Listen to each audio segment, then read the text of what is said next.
Christophe Fourcault, bonjour, merci d'être avec nous. Salut Joël. Il y a un peu de décalage aujourd'hui puisque tu es confiné chez toi en France, à Gex. Alors peut-être, avant de parler handball, parce que c'est ton sport de prédilection, raconte-nous comment se passe le confinement du côté français. Le confinement du côté français, c'est très simple, hein. On nous autorise à très peu de sorties, des sorties d'une heure maximum à 1 kilomètre de la maison pour pouvoir se dégourdir les jambes. Et puis après, les autres sorties qui sont tolérées, c'est pour aller chercher les produits de première nécessité, donc l'alimentation et puis aller à la pharmacie. Et ça s'arrête là. Et tu ne peux pas sortir de chez toi sans la fameuse attestation. Est-ce que tu peux peut-être nous la montrer, nous expliquer les différentes cases à cocher? Ah oui, oui, on est dans l'obligation de sortir avec ce document-là.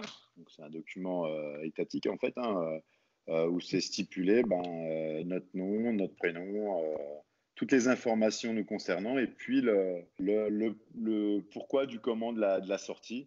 On doit marquer le jour, le lieu et l'heure de sortie. Voilà, et puis si on n'a pas ce document-là, on est certainement amené à payer de sévères amendes pour pouvoir comprendre qu'il faut rester à la maison pour ne pas propager ce Covid. On va parler un petit peu handball. La saison donc c'est terminé en avance. Ce sera une saison blanche, hein. Est-ce que ça arrange le HBC Nyon, étant donné que l'équipe ne réalisait pas une bonne partie de saison?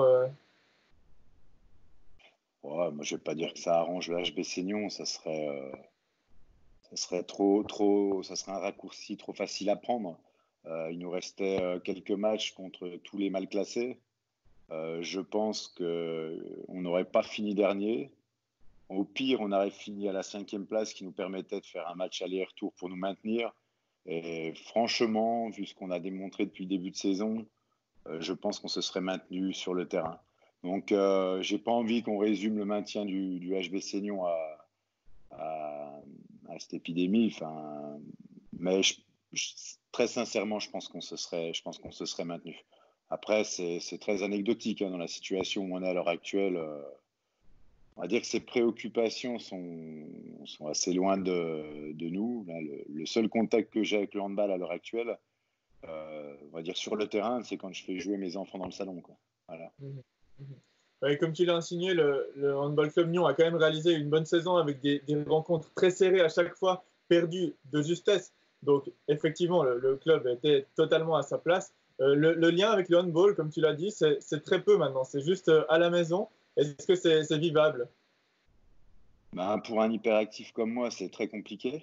Voilà, mais bon, on fait quand même beaucoup de hand, hein. On regarde des matchs avec le fiston, on fait des petits entraînements avec ma fille Zoé, avec mon fils aussi à la maison. Donc, on est toujours dans ce lien physique lié à l'activité handball. Puis après, j'ai tout un tas de meetings, soit par Skype, soit par Zoom, pour préparer la saison prochaine, avec la nouvelle structure dirigeante qui s'avère passionnante. Oui, une nouvelle équipe pour une nouvelle saison, puisqu'il n'y aura pas d'autres rendez-vous cette année avec les joueurs du handball. On peut dire que la saison est désormais finie. La saison est terminée puisque on devait finir au plus tard le deuxième week-end de mai, si jamais on avait fait les barrages. Ensuite, on aurait pu pousser jusqu'au tournoi du club début juin, mais là, on se rend compte que ça serait tellement imprudent de reprendre si tôt que la saison est finie. On se retrouvera certainement début août pour la préparation physique.